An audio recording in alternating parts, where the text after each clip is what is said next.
Assalamu alaikum, my name's Amina, and I've created this channel for the purpose of providing emotional support and information for fellow Muslims, especially in the Western world, and information for,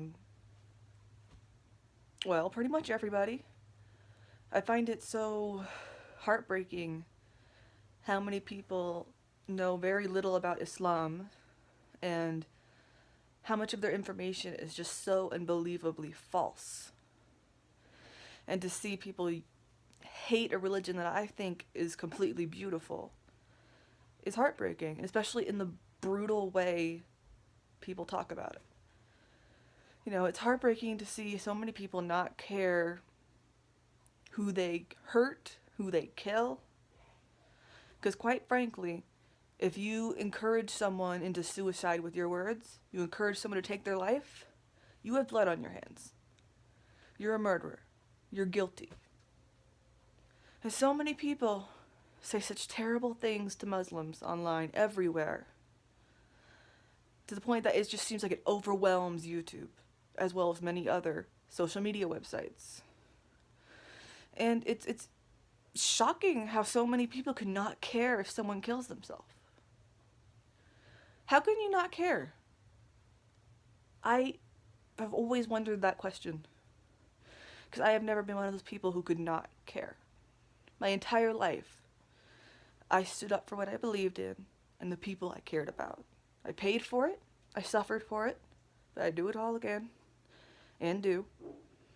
Everyone's lives should be important, and I don't see why, whether someone wears niqab, or hijab, or jilbab, or if they're even just not religious, regardless of what faith you practice, how you dress, what color your skin is, you're a human. And we should all treat each human with the same respect a human deserves. Not one of us can judge another human being's worth to Allah. And even the people who don't believe in a God, the least they can do is admit all humans are equal in value. Who's to say they're not? I hope that maybe this can help my videos can help stop some Muslims from committing suicide. Maybe they can open the eyes of some people in the West and the rest of the world, who's been blinded to what they're doing and how many people they've hurt. I mean, I can't stand how ugly people can treat people and just turn away like nothing happened. I suffer from major depressive disorder. I have attempted suicide multiple times in my life. I've hurt myself. And I know what it's like to be in that place. And I just can't stand to see people willingly push people into that place. And the worst thing is, if they see you care, if they see you have a heart, you become more of a victim. They want to hurt you more.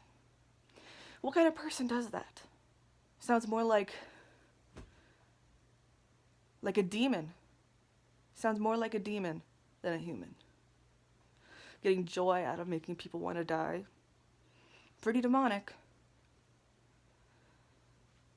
And all I want us to live in a world where everyone can just get along. Where we could all just get along. You know, I practice my faith, a Christian practices their faith, and we all just move on. And you know, as a convert to Islam, I was raised in a Christian household, and I struggled with my faith in Christianity. I struggled with religion entirely. There were times where I thought maybe God wasn't there, but that was a short-lived time. I always believed God was there, just not how. One of the hardest things for me in Christianity was seeing how many people were so bad. All these bad Christians ruined Christianity for me. And then I found Islam. And then I realized there's a lot of bad Muslims. And then that's when it kind of hit me. There's bad people in every religion. And you just gotta pick what's true. What you know in your heart is true. because otherwise you're just going to be searching for the rest of your life for something that's not going to be out there. There's no perfect people of a religion. We're all screw-ups. And some more than others that give religions bad names. So as a convert, I know for a fact that Islam and Christianity are not that different. That was one of the first things I noticed, is they are just the same. There's so much that's the same. There's different ways in how things are done, different active things. And yes, Islam has a little bit more to it than Christianity, and it is different. But when you really get down to it point by point, so many of the things are the same. And I think if Christians knew that, maybe they wouldn't see it so bad. You know, we need to stick together. It's not that big of a deal, you know? And we believe in Jesus Christ. We just don't believe in the Trinity, and we're not the first people to not believe in the Trinity. There are Christians who don't believe in the Trinity. Mormons don't believe in the Trinity. I happen to know a lot of Mormons. Of course, they still believe Jesus is God, which we Muslims do not. But the point still being, we all believe he existed. I think that's a pretty big thing to all come together on.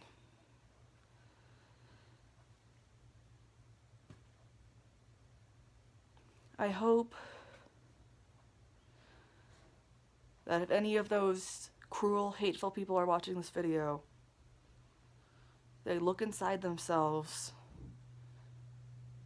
and think about all the hateful messages they've ever said to anybody, that they've ever posted on the internet, attacking a specific group of people, specific type of people. I mean, imagine how many of those people saw it, and imagine how many of them may not be alive today because of that message. Do you really want to be in that situation where you kill someone? And you may have and not even known it. Not like their family's going to contact the person that pushed them over the edge. They may not even know. Sorry if the camera's shaking, because I'm kind of shaking. So, but I just want there to be peace and love and equality. And I choose to wear this. As a revert, I especially choose to wear this. You know, there's no Muslims in my family. So no one's pressuring me to dress any particular way. I don't see the veil as a anti-woman thing. Quite frankly, when I used to go to a Catholic church, I remember the Catholics used to say, in churches where they still do the chapel veil, that God wants the sacred things to be veiled. We veil the sacred. And so I've never looked at as veiling a woman's head or face or any part of her body as being shameful or anti-feminist. I see it as saying that we're valuable. We're special. We create life inside our bodies and we carry it. Imagine how special you have to be able to do that. All women are special. So all women should have a sign that they're special. I mean, throughout all of religious history for Abrahamic religions, Judaism, Christianity, Islam, sacred things are covered. You veil it. You hide it. The beauty should be hidden. Why? It's not because you're ashamed. It's not because it should be a shameful thing. But because it's just a modest thing to do, and modesty is just respectable. It doesn't have to even be for men. Just because it's respectable. A woman that covers her body doesn't need to show it. Doesn't need to, doesn't want to. She's perfectly happy being covered. That's humility. That's modesty. It's everything we're supposed to be. And I find it ironic how many people think the niqab is forced on Muslim women. Yes, in some countries it is. However, has anyone ever stopped and thought for a moment how many of those Muslim women would take it off if they had the chance? I'm sure there's some. A handful, maybe more. But I can bet you a lot of them are perfectly fine, happy wearing it. Some of them may be looking at you thinking, why are you making a big deal out of this? It's just a head covering. It's just a face veil. I'm still living my life. I'm not bleeding. I'm okay. There's worse things in life than being forced to cover. I'm not saying that's a good thing, but I'm saying there's worse things. And there are.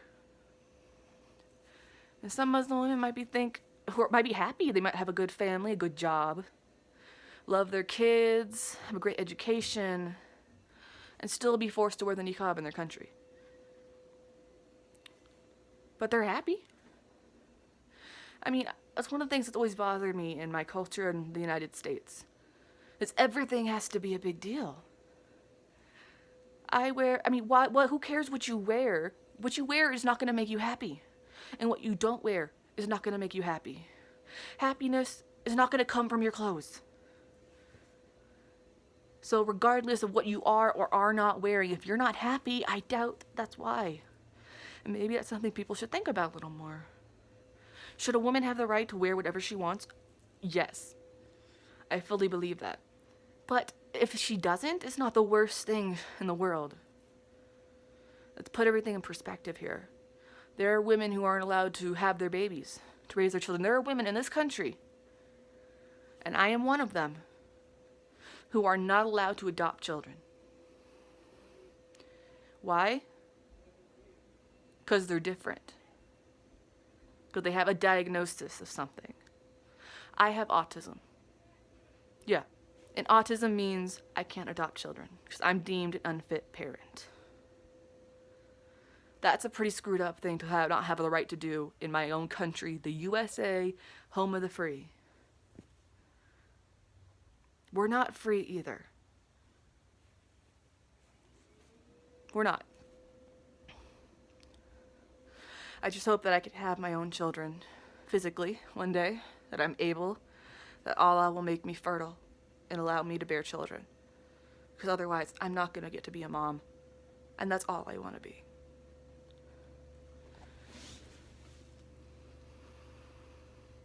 One thing I've noticed is people have it in their head that women who wear niqab in the Western world, in the UK, in the United States, Australia, that they're being forced. No. The interesting thing is, most Muslim parents in the Western world do not want their kids to wear niqab. Some don't even want them to wear hijab. Those parents went to these countries for safety and better lives. They stay for that same reason. They don't want their kids to make a statement of their faith because they're afraid they're not going to see their kid anymore, that their kid's not going to come home alive. So no, Muslim women, especially in the Western world, are not being forced to wear niqab. Quite the opposite. Many Muslim women want to wear niqab.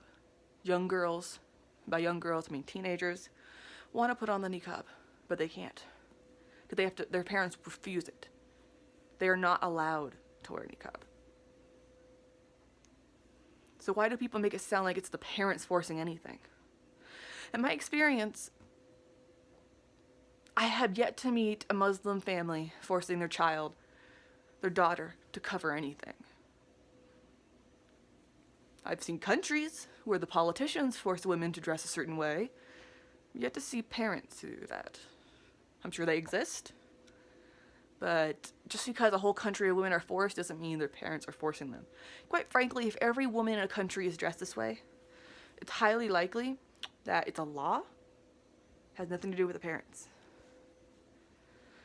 People think that if women had freedom to dress the way they want in Muslim countries, they would take off the niqab.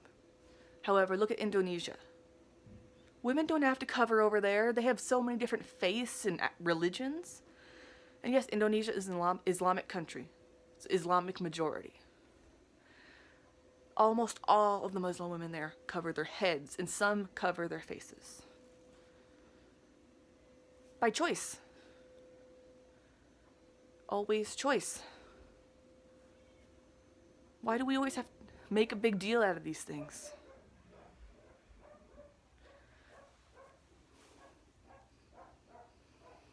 I hope that this video makes some people think. And I'm sure there's going to be people who won't think. Quite frankly, I'm sure those people are just incapable of thinking about anyone but themselves. But for the people who are capable about thinking other people, I hope you liked this video, or learned something from it, or it made you think. And I hope you'll like the following videos that I plan to post.